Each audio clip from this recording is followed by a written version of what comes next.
Smoke still rises Sunday from what's left of high-rise apartments after an Israeli strike in the suburbs of Beirut on Friday.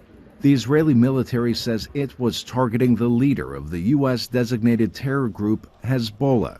The group on Saturday confirmed the death of its leader, Hassan Nasrallah.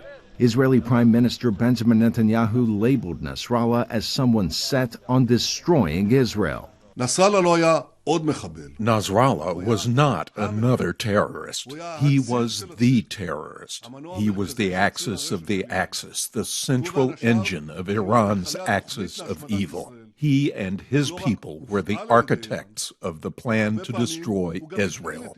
Meanwhile, Hezbollah's biggest backer, Iran, raised a black flag atop the Imam Reza's shrine following Nasrallah's death.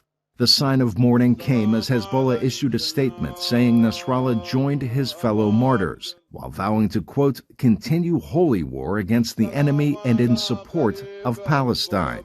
As hundreds of families now sleep in the Beirut streets, joining what the Lebanese government says are 1 million displaced people, the Israel Defense Forces released a series of videos claiming to show strikes against dozens of Hezbollah targets in Lebanon. Israel says it warned civilians to get out of the way, but the country's leader blasted Israel's offensive.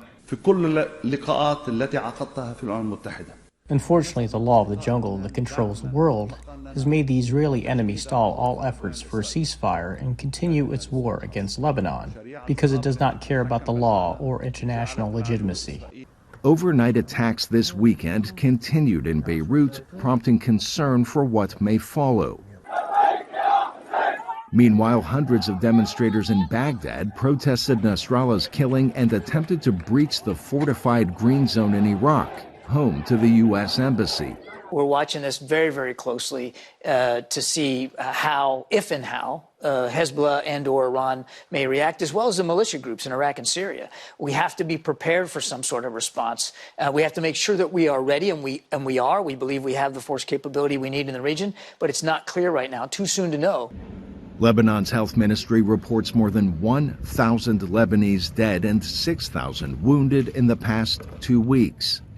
Arash, Arabasadi, VOA News.